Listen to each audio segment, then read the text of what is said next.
call to order the Finance Committee. And if you would please stand for the Pledge of Allegiance. I pledge allegiance to the flag of the United States of America and to the republic for which it stands, one nation, under God, indivisible, with liberty and justice for all. The Finance Committee is a standing subcommittee consisting of two council members, currently Paul McCoy and Colleen Baker, the city manager, city treasurer, and the finance director.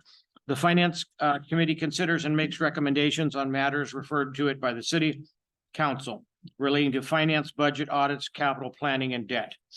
I'm now going to open up the meeting to public comment. Public participation is limited to those items listed on the agenda. If your comments do not concern an item listed on the agenda, please address the committee at the next regular meeting.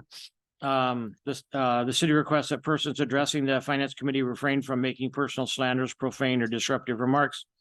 Committee members, when recognized by the committee chair, may ask questions from the presenter, but no action may be taken by the committee during the public comment section of the meeting. Under the Brown Act, the committee is prohibited from discussing or taking action on any item not listed, on the posted agenda. Please speak from the podium. Please state your name for the record prior to providing your comments. Please address the committee as a whole. If you have questions, if you have documents to present, please provide a minimum of, be 6 copies, I guess. Please limit your remarks to 3 minutes. Do we have anybody online that has public comment? We do not. Okay. And seeing as there's nobody in the gallery for public comment, we'll move on to public comment follow-up. This is the time for the Finance Committee or the city manager to respond to public comments and may direct staff to prepare a report or place an item on a future agenda. And because there is no public comment, obviously I don't think there would be any public comment follow-up unless committee members, I am mistaken, let me know. No? Okay. So we're going to go on to the reason we're here, the discussion on the Community Development Block Grant Main Street Construction Mitigation Small Business Grant Draft Program Guidelines, also known as CDBG. And we have a guest with us, and we appreciate Mr. Gaddy, Quentin Gaddy, being here with us to discuss this. And we are very excited for the program. Thank you, Mr. Gaddy. So I'm going to turn it over to our finance director first. Okay. Is there anything you would like to add? No, I think Quentin's going to take it from here and let us know what's going on. Okay, thank you, Quentin. We appreciate you being here, sir. All right, thank you, everybody. So I guess the biggest takeaway of what we're looking at here is you can sort of describe it as the constitution of the program. And much like the United States Constitution is what you call a living, breathing document, which means that this can be updated and amended in the future. So right now, this is what we would call version 1.0 or the draft of version 1.0. And so this would sort of lay the foundation for what the intent of the project is, the project overview and how it will meet a CDBG national objective, who is eligible to participate in the program, how the program will be operated, how the program will be funded, and how the program will be closed out. And as I've stated right now, this is draft. There are some things that can be added. There are some things that can be taken away. There are some things that cannot be taken away. For example, federal cross-cutting thresholds. Those are things that we can't amend. But ultimately, this document will have to be adopted by the city council, and the city council will have say over what goes in this document, if there are things that need to be pared back or things that need to be added or revised. Okay. That will be dictated by the governing body. So it's my job to do 2 things. The first is to make sure that these guidelines stay within the federal regulations and CDBG national objectives. The second thing is to provide a degree of localization and local control to the document so that it is specific to our community and our community needs.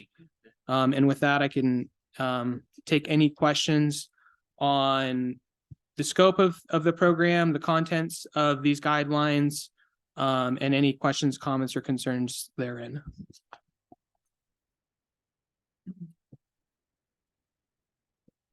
And just in anticipation for today, we did prepare the buffer. That would be the program impact area. And so we have that up for you.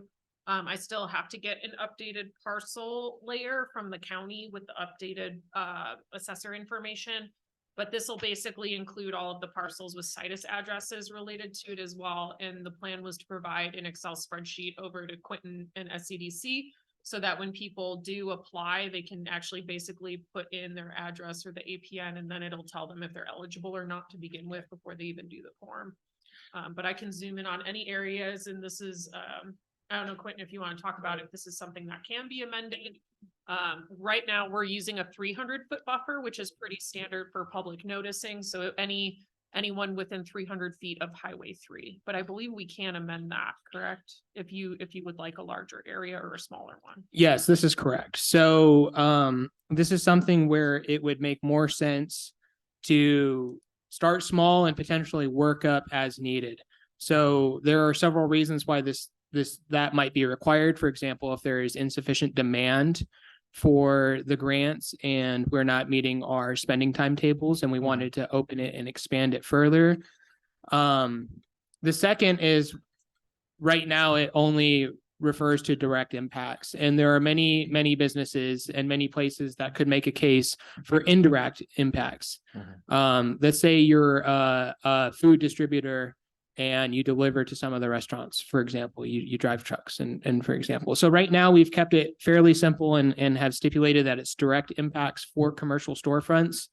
And so we would have the potential in the future if there is, for example, insufficient demand, or if there's, enough people who are saying like, hey, why are we being left out, to where this could be amended in the future to be expanded. Okay, yeah. And I'm looking at, like, if this Paul McCoy speak, I'm looking at 300 feet, that's a football field.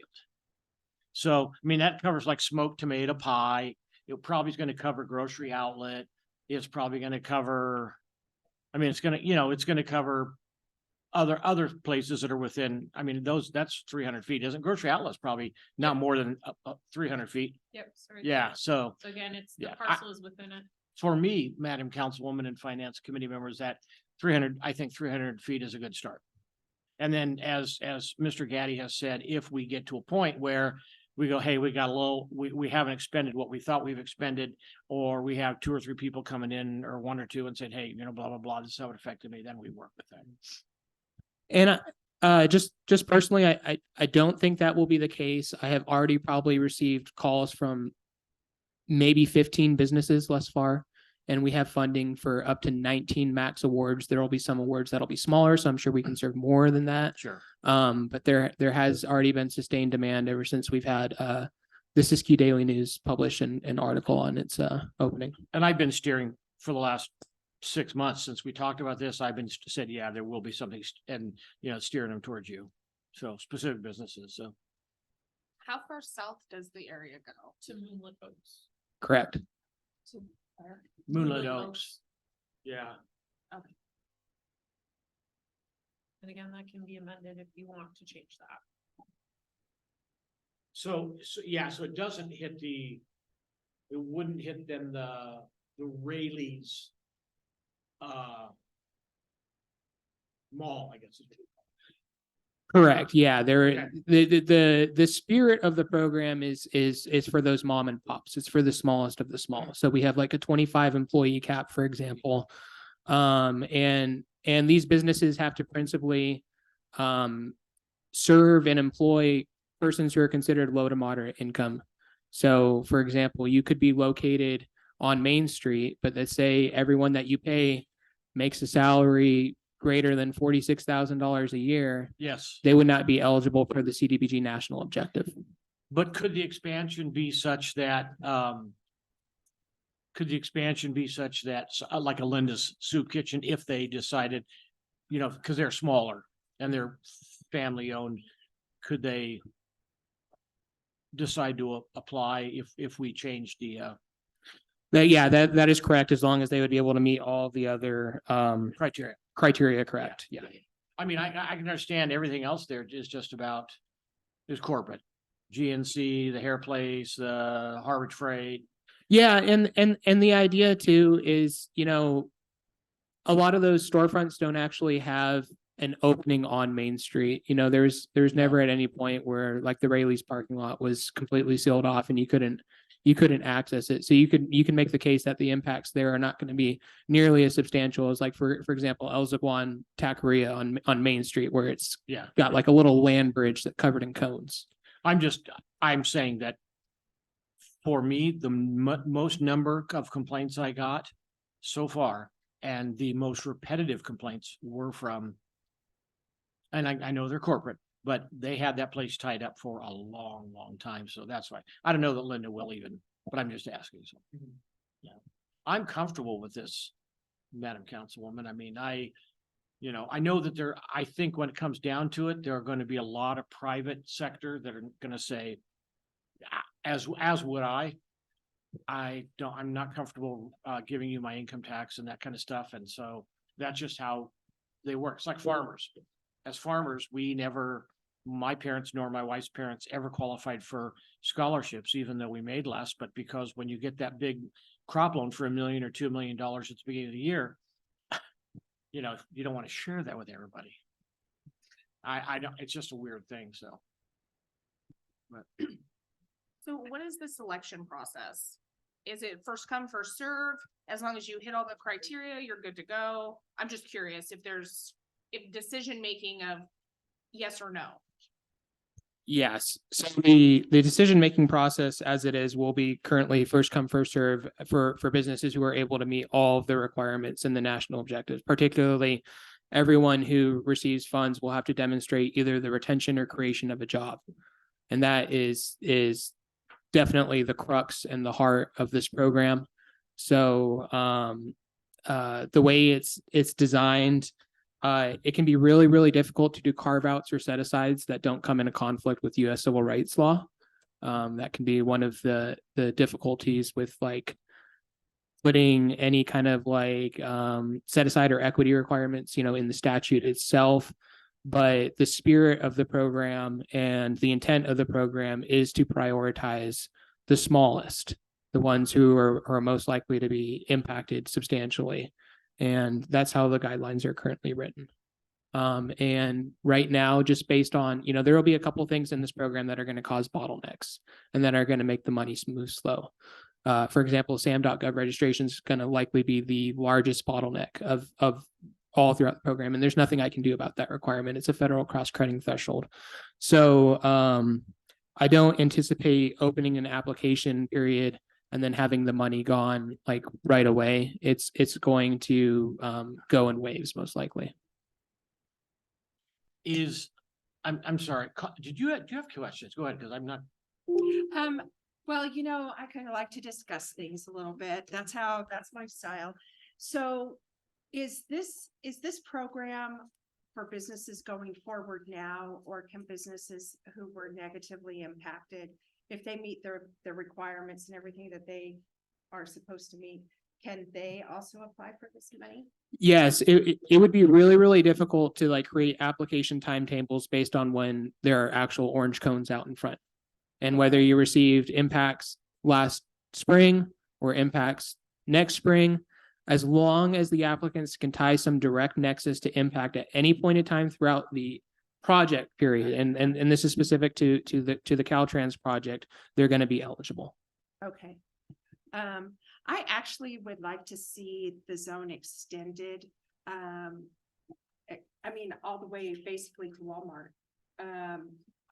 Because I'm concerned, because I got feedback from Linda's Soup Cafe.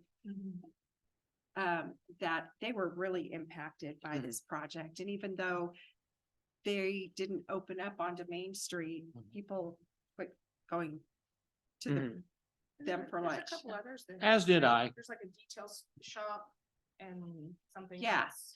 There are several small mom and pops too that are right. I know one of them's a Kratom smoke shop. Yeah. I'm not going one way or the other, but I mean, there are some mom and pops there that Yeah, and ultimately, we don't have any control over who applies for this money, but I would like to see those businesses at least have the opportunity to apply if they want to. So I would really like to see the zone extended.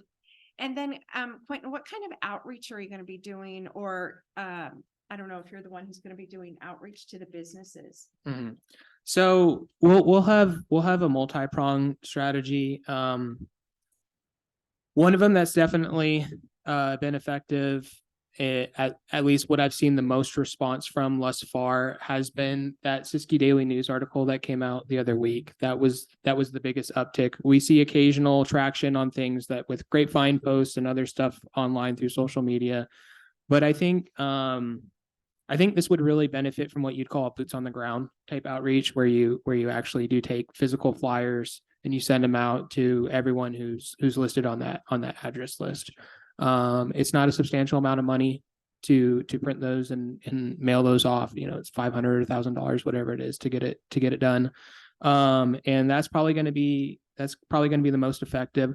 Another consideration that we're going to have that I'm working with the Small Business Development Center on is for non-English speaking business owners as well. We have several Spanish speaking business owners who have expressed interest in the program and are going to need a good bit of assistance actually navigating, applying, complying with the program, et cetera. And so one of the challenges of outreach, though, and deployment is going to be manpower and budget. So have to do a lot of things that are going to hit many birds with as few stones as possible. So I'm also thinking about doing several different workshops that will be scheduled at a fixed time, whether it be scheduled with the city here at City Hall or at our office on Oregon Street. Like, for example, I can envision doing a couple different classes on how to get registered on SAM.gov.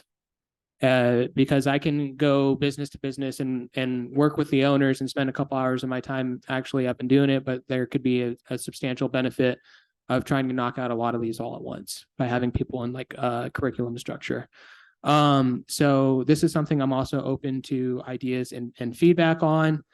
This is something that will take a village and close coordination with city staff as well, because I'm sure they're going to receive substantial inquiries about this. But if I was to say, what would be the main three things, it's going to be Facebook, Siskiyou Daily News, and mailers.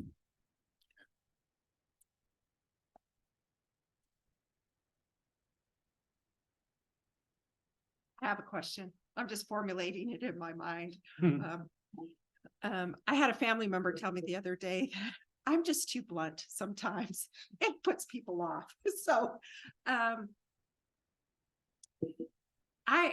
coming into this, I'm relatively, just coming up on a year on the council. So I'm just curious, what's the history of how this funding came to be? And I'm just curious who actually applied for it. And so I understand that anyway. Yeah. So, not to like pat myself on the back too much, but it was my idea. And I brought it up to the city manager, last spring. It would have been, or it might have still been winter, but we brought the initial approval for the application before city council last May, I believe. We also did a workshop with business owners about the upcoming activity to see like, what do they need? And like the biggest takeaway that we got from that meeting is that no one can afford debt right now. So that's why we applied for this to be structured as a grant program. And so the city of Yreka and my employer, Siskiyou Economic Development Council, developed a professional service agreement. And the city of Yreka wrote an RFP for grant management for this program, among others. And we applied for that RFP and were competitively awarded through bid. So we're actually a private contractor on this program. The city is the one who owns the contract. The contract for this program is between the city of Yreka and California Department of Housing and Community Development. And so for single audit purposes, these will be classified as grant funds and federal funds that do go through the city, but the city is effectively acting as a pass-through entity. And so those were how the funds were awarded. There were a couple different Siskiyou Daily News articles last year, one on the workshop itself, and then a second on the actual application that was submitted. And then we had a third one this past month or so on the award of that program. So it is the city's grant. The EDC is a contractor on the grant. The source of funds originate from California Housing Community Development non-entitlement funds, which are then gone back to the U.S. Department of Housing and Urban Development. And I guess to give history on the impetus of the program is the city had started to receive a number of complaints from business owners along Highway 3 during the sewer and water projects that the city was undertaking prior to the Caltrans project. And so it just started to become, you know, a need that was identified. So it kind of started with those projects, and then it's just kind of snowballed into the Highway 3 project. Ours were a little bit less disruptive than what people are going through right now. And so Quentin came up with the program after that. So we were receiving complaints and requests for assistance prior to this. Okay. Yep. And now, and I'm sorry, who's gonna actually administer and track the grant? I will. Yep. And so, Okay. so That- Quentin's already submitted invoices to myself. We're registered on eCivis, and so we're managing that portion from our side. And that's basically our responsibility, is just basically submitting and signing off on that. And then Quentin puts everything else together. And that was for the council, we felt that was the beauty of the grant too, is that when Quentin came to us with it, is that we felt that it ticks two boxes. One of them is that we weren't necessarily administering or a pass through, and the other was that we have businesses that may or may not, some will elect to take advantage of it, some will not for whatever reason, and that's their business, not ours. And so those two things we thought were positive based on the complaints we're getting. Was that before you?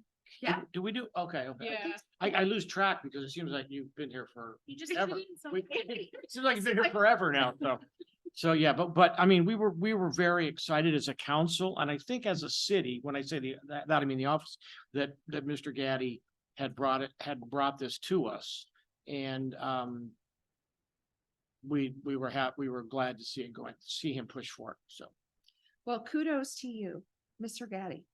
Thank you. It's a lot of work. That's awesome. I had a quick question. A lot of this is to generate employment, right? Correct. What commitment is that business owner making for the longevity of that position? That is a great question, because that is the one thing that I left out of this guidelines that I realized upon sending it to y'all.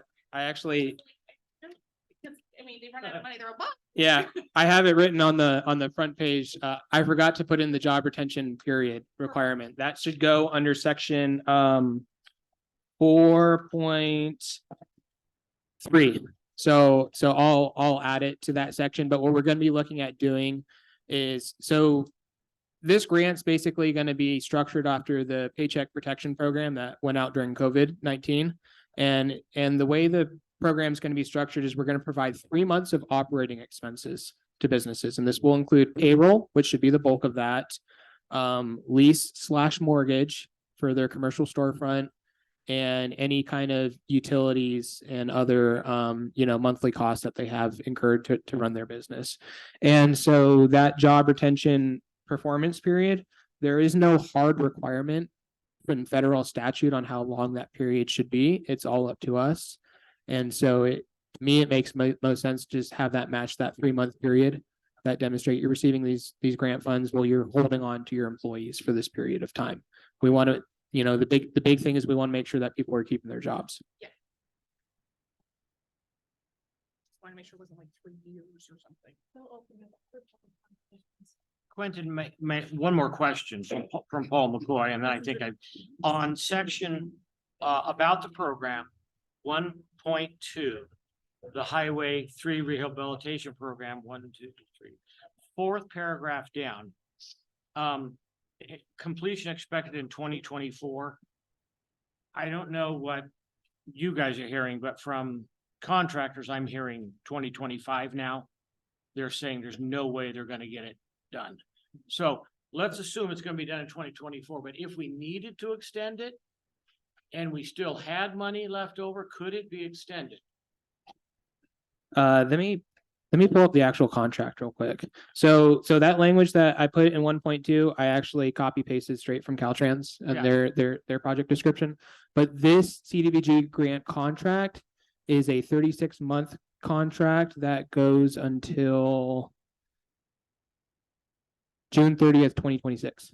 Oh, Yeah, okay, that's that's the okay. time. Yeah, yeah. Mhm. I'm in hopes that Yeah. we expend the money wholly. I think we all are. That we, Yeah. that we get businesses that want to participate and we're able to give them at least some relief. I know it doesn't change everything, obviously, but it gives them some relief. So thank Yeah. you very much. You bet. And you did have a question from your member of the public. Yeah, I'm gonna go to, yeah. Do we have, did you have anything else right now? No, thank you. Okay, and do you have anything else, you or Juliana? No, I just took the note that we're gonna extend it. So just to clarify, you want to extend the boundary to the farthest corner of the Walmart parcel? I think that's West Side Road. Yeah. Yeah. You want to go that far? Okay. Yeah. Okay. I have two things to add. One that's just sort of in the spirit of everything, and the second, that statute is I think if we do expand it to West Side Road, I might want to look into some more verbiage on eligibility of franchisees. That's something that has been a challenge for past CDBG programs before. So, like a, for example, if like a Burger King wanted to apply or something like that, Oh, okay, you're not thinking of Walmart or Rayleigh's necessarily. they would be ineligible from the employee Oh, that's. employee yeah. requirements. Yeah, that would take care of that. Walmart or, yeah, or Mhm. Arby's, okay, yeah. The second thing that I would add is that this is a lot. This is going to be a lot for businesses. There's a lot of requirements that I wish I did not have to Mhm. pass down to them. A lot of them are in place because of waste, fraud, and abuse, claims that have happened in the past. So if there's anything I would want to stress to any potential business or applicant is that they can receive hands-on, one-on-one assistance with this. They're not going to be like, hey, you can apply, you can figure it out, good luck. I will go to their place of business. I will help them put together a P&L statement if needed, SAM.gov registration, whatever it might be. The Small Business Development Center is ready to assist them in that application, including if it's language services. And so I do want to stress that, as has been mentioned before, it can be a leap of faith to give someone your tax returns and to provide that personal information. We are taking all the steps and pains necessary to protect all that information. The application is a HIPAA certified encrypted application, so all of that stuff is kept confidential and password secured. There is a lot of trust that has to be in place from applicants to even participate and share this info in the first place. I think once folks, start to understand that I'm not a boogeyman from DC or the government, but I am a Wairika born native local, that can assuage some of those concerns. But nonetheless, the burden is high in terms of paperwork and requirements. And this will likely, a lot of business will say it's just not worth the work. But if there's anything that we can share to anyone who's potentially applying, is that they can receive assistance on this, and we'll do whatever it takes to be able to help them get their apps in. So. And this is Paul McCoy. Mr. Gaddy, I never meant to intimate, just so you know, that by my comments about not showing income tax return, I'm just talking about how tight-lipped we are in private sector. a Oh, lot no, of times. I But I was not intimating that anything that was amiss or anything like that. So yeah, but I want you to know that. I mean, it is a valid concern, and it's one that we are taking very, very seriously. So I just want to share that. So, Yeah, and I actually received that concern from some of the small businesses. And it's basically, this is how the money is available, and it's gonna be overseen, and we're not gonna publish your tax returns. So please don't publish tax returns. Oh, no, we won't, so in terms of where will people be exposed to the public record in this program, the city has a check register. The check register has to go before city council and is published in the agenda. And there's nothing I can do about any privacy concerns that may arise from being in the check register, but that will be the only way in which applicants will have any kind of information exposed. So for instance, record store B is getting $10,000, gas station or mini mart A is getting 19, like that, you mean? Yeah, and if That's the only someone, thing that'll ever be published. ever be Yeah. Public. and even if someone filed a freedom of information request, we wouldn't be able to provide them anything that exposed even a shred of PII, personally identifiable information. That's great. That's great. And I do know, and I'll move on in just a minute, and then we'll make our recommendation as a committee to take to council. I know that the last figures I read on COVID were between 60 and 70 billion in fraud, billion with a B. So we appreciate that, we don't want to be a part of that either. We want to be open and above board as a city and we expect that our citizens will be too. On this small of a scale, it'd be harder if we were doing it maybe in LA. Yeah. Oh, yeah. We ran a COVID relief grant at the EDC and received 14 fraudulent applications. Yeah, so. So.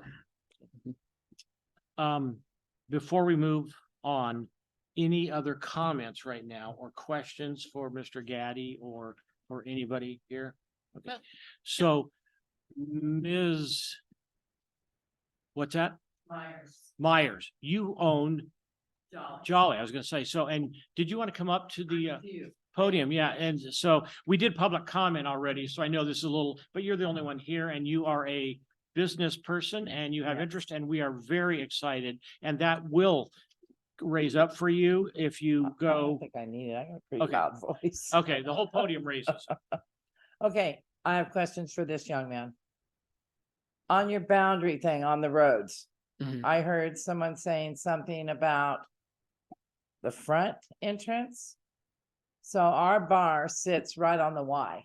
Mhm. So we have a front main entrance and we have a Broadway entrance. Now, from what we understand, they're closing off our Main Street side. Except for right where we park in front. Just I and Janet park there when we're working. I mean, next year, Whenever they start that project okay, in front of our bar, which I think is going to be soon. I mean, they've inched their way.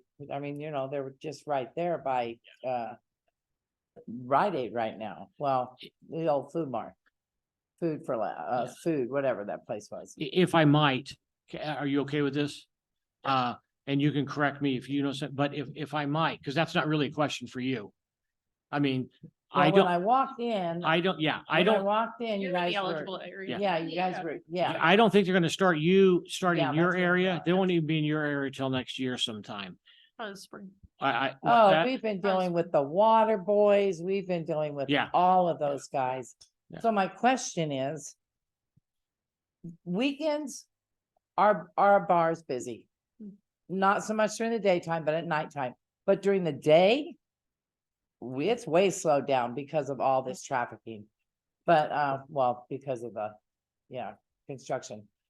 So my question is, but you answered that. We are in the zone, Oh, yeah. so we're okay 300 feet okay. off of Main on either side. on either side. Okay. One football field right now. Okay, cool. So then again, you said a first come, first served basis. So, and you also said there would be help to fill that out. My sister, who does all the paperwork for the bar, is very good at that, but I think she's gonna need some help with this one. And then I didn't understand what you mean by the employees. As far as payroll, mortgage, what is that? Yeah. So, We own our bar outright. So, but we did take a little bit of a loan. A substantial loan Mhm. through COVID to get us through, Mhm. which we are paying on, but it's not considered a mortgage. It's Mhm. considered a loan.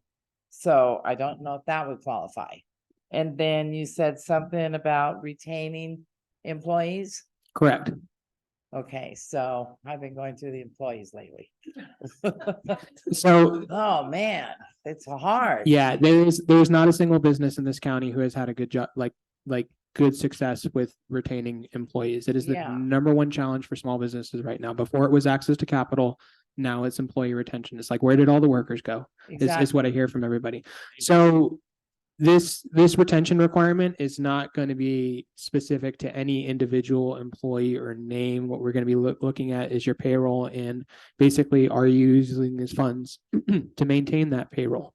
Now, as any business owner knows, there are ebbs and flows, ups and downs when it comes to keeping people on. Right. So this requirement for this grant will be for one position. Okay. So that will be the bare minimum for everyone who receives funds, is demonstrating the retention or creation of one position. Okay, so like bartender. Correct.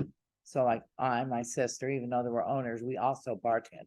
Correct. We do 4 days a week each, 10-hour days. Mhm, And then I have 2 other bartenders that do 8.5 to 9 hours mhm. a day.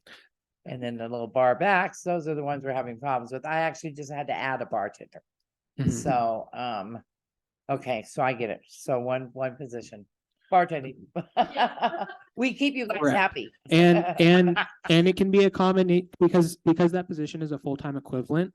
We're looking at number of hours. Let's say you got multiple part-time employees. What we're going to ask every business owner to do is to have their employees complete an income self-certification form where Okay, they basically just sign it and write what their annual income is. And that job requirement does have to be someone who is considered low to mod income in the county. For a household of one, that's $46,000 annually. There aren't, 46 hours. yeah, so that's going to be fairly easy to meet for most That of would these be small very businesses. easy, yeah. Exactly. So, so that's the burden on the owner, is Okay. that they're going to have to demonstrate that. And it's just a form that they fill out in a payroll report that they submit. It'll be Okay. just like the PPP loan program. And so on the question of, mortgage or lease or building outright, we can work flexibly identifying, what type of costs you actually, because, even if you own it outright, there's still a source of improvement cost, the cost of ownership. We'll be able to work with you to figure out what that figure is. Okay. But the award will be either one of two numbers. It'll be 3 months of your, average operating expenses, including payroll, utilities, and any mortgage, lease, or any other, building expense, or $35,000, whatever amount is lower. Okay, and then my last question, the tax returns from when? From when it started, this whole project, No, they'll be 21 and 22. 21, Will allow us to establish the baseline okay. of what those figures Of what they are, yeah. Yeah. They just, anyone who does receive funds has to demonstrate, that they're up to date on their taxes, because this program does originate from taxpayer dollars. And so that's the requirement. We're not income qualifying the owners themselves Right. through their tax returns. But It's these just to- businesses. Correct. Right, And okay. we're looking at, the income of their employees as Okay. the threshold. And my employees need to come up with theirs too?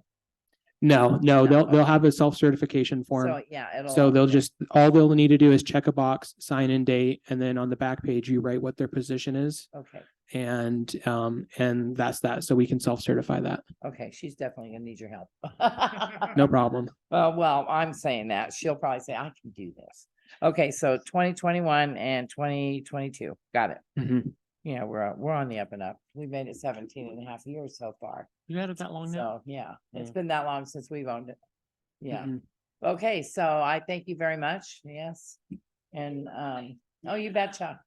I can't believe no one else did. Well, and thank you for your cogent questions, because it Yeah. also helps us on the council and Right. when you ask those questions to go, oh, that's how they're doing it. So Yeah, we yeah. appreciate it, Ms. Myers. Yeah. Ms. and- Meyer. and Meyer, sorry. Is there going to be a guideline set out for us? There will be, yeah, Mhm. okay. And you're gonna send it to my building? So- Or do I need to come pick it up? So we have a website that's going to have all the fine details. Okay, I can only put so much on a flyer before it just, right, before it turns into, pamphlet. like exactly. And you're reading like instructions on how to install a water heater, right, So we're going to include like a QR code that will link to our website and some basic parameters on what the funds can be used for, who would be eligible to apply. right. But we're not going to try to inundate businesses with too much information on the flyer. The point of the flyer is that they know about it and then they can either research further or give us Right. a call. Right, and I understand that what I touched on were just some of the criteria, and I get that, so. Yeah, okay, good. Is Mr. there anything Gaddy, else I need to stick around for? well, she had a good question. Cause when I owned Sears, my corporate office was not there. It was Mhm. somewhere else. So like for them, will their, when you mail out a mailer, is it probably gonna go directly to the business address on Main Street? Well, that is right where we do everything. So yeah, at 605 South Main. Yeah, yeah, and a lot of the things, because for example, I have businesses who are operating in Siskiyou, but they're like corporate headquarters, such and such, are where their registered agent lives, which is sometimes like Pasadena, for Yeah, example. yeah. Right. And so one of the ways that we have some ways around that is we're really looking at the business license.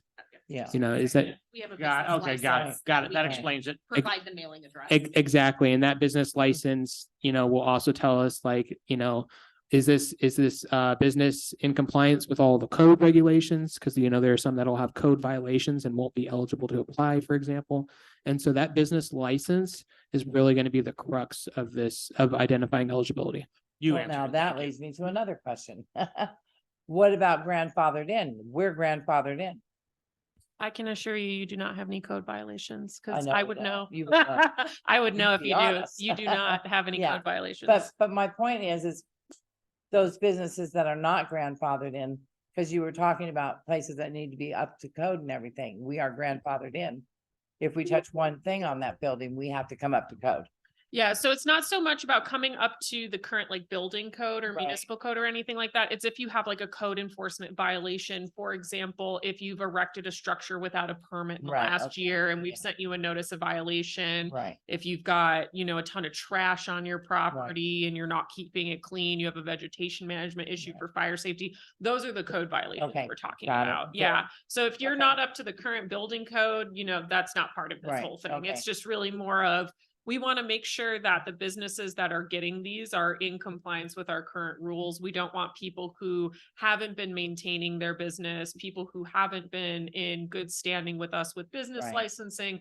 Those people would not be eligible. right, okay, I get that. Yep. And one more question for you. Do we need to bring up the ABC license for you? No, I'm not going to be looking at, Okay. it's not my business, Yeah. okay. really. That's, Just so you that's know, between you and the state liquor We're board. legally running a bar. Yeah, no, there's nothing in here that excludes Yeah. bars. We will exclude businesses that are described as prurient in nature or, primarily driven by like things of a sexual nature and stuff Oh, like right. that, or cannabis no. or anything like that. But no, bars, restaurants, things like that, those will all be okay. Okay, cool. All righty. Well, thank you very much. I'm gonna let you guys go now because I gotta get to work. Thank you for being here. Please spread the word. Thank you. So we're gonna go ahead and come back to the panel, to the committee here. Is there anything else that? Oh, I'm sorry, Retta. Could you do me a favor and read the agenda item so that they know? Yes, what- ma'am. Thank you. Let me go there.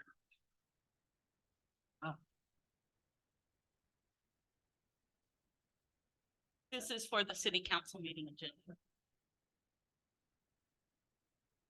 You mean on this one, on the one we did earlier today, or? Yeah, so that Councilmember Baker knows the action that we're considering. Oh, Next that's Tuesday. right. Okay, I'm sorry, Appreciate it. Thank you. Councilwoman Baker. So I'm gonna read what the agenda item is on the agenda for next Tuesday night's Wairika, is it next Tuesday night? Yeah. Wairika City Council meeting.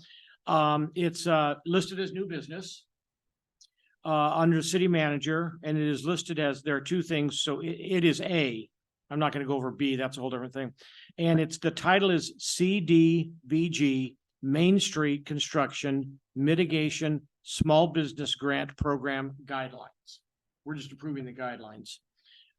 Quentin Gaddy, Program Director for Business Development, is here to discuss the Wairika CDBG Main Street Construction Mitigation Small Business Grant Program Guidelines. This program is made possible with funding from the California Department of Housing and Community Development. So I'm going to go on to, if you're with everybody's permission, I'm going to go on to the recommended city council action. The recommended city council action is a motion to approve the city of Wairika's CDBG Main Street Construction Mitigation Small Business Grant Program Guidelines. Thank you. Okay? So that will be the motion that we'll make. And did I get it right when I said CDBG Main Street Construction Mitigation Small Business Grant Program Guidelines, Mr. Gaddy? That is correct. Thank you, sir. So Councilwoman, Baker, are you comfortable with what I read? Yes, I am. Well, I Thank just, you. I mean, I know I'm putting you on the spot, but so, and so that's read into the record right here. Okay, Just for clarification on what we're acting on for next Tuesday, that was all. okay. On this side of the table, do we have any questions or comments or concerns that we need to address? No, I was just gonna let you know that we'll make the amendment to the map that you've suggested, and that'll be in the program for your consideration on Tuesday. And we do want to remember, as Mr. Gaddy said, it is a living document.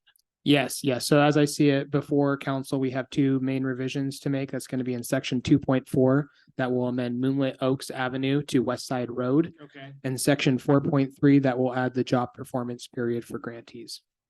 Okay, okay. Thank you, Mr. Gaddy. So, now I'm gonna come over to, is there anything else, Mr. Gaddy, that you would like to add at this point, or anything that we have not covered, or anything that you think we need to know? I'm just giving you an opportunity just in case there's, before we go to make our recommendation. No, I think we covered everything in here. I just want to add, there's what's going to be in the document and then what's in the spirit of the program. And so, for example, in the document itself, I don't have drafted in there that, we've got other programs to work with businesses to help them assist, but I just want that to be known and to be reiterated to members of the public that they can receive help on it. I think that's the most important thing. This is That's not just in the one. This is one for them to recoup. Oh, yeah. Exactly. Okay. Thank you. And then I'm gonna come to Ms. Baker, our councilwoman. Do you have any other questions or comments or concerns or anything you want to address or to the finance committee before we decide on a recommendation? Well, I do have a question about, but it's not pertaining to this. So you wanna hold that? I am good. Okay, with okay. this. Yes. So so I know I'm going to ask as the committee chair, I don't mean to be presumptive, but I'm gonna, I think that the two of you on the committee are supportive of this. Yeah, correct. City planner Lucchese and Finance Director Aldrich. Yeah, I know, I was gonna say I'm gonna say Dancer again. I always call her Dancer. So I'm gonna just have a little conversation with Councilwoman Baker right now, since any recommendation would come from us, but we do want the backing from the off. If we were doing something stupid, the you thought was stupid, we'd want to know. So, It wouldn't have made it this far. how do you feel about you and I making a recommendation for this motion in our meeting next Tuesday? Oh, I'm absolutely 100% behind it. I'm really appreciative of your work that you've done for us. I think that it's awesome that we are going to be able to offer some financial assistance Mhm. to these small businesses. So thank you once again. I'm in I- agreement with the councilwoman as well. I'm sorry, go ahead. I didn't mean to cut you off. Nope, that's it. Yeah, I'm in agreement with you as well to make a recommendation that the council, the full council endorse this. Mr. Gaddy, I want to thank you for being here. The fact that you were here for us, for me anyway. I don't know, I can Zoom and stuff like that, but I want to give you my heartfelt appreciation for having been here. I know that you we're probably gonna zoom in, but this means so much more, and it was so much, there's so much more we got out of it as a committee, as council members, and Ms. Myers as a business person, and I know that she will tell other people. So you have been wonderful today, and we appreciate all that you have done to facilitate this program moving forward. Thank you. I'm happy to serve my community. Really, thank you. So, any more business? So, it's 2:53 and we are adjourned.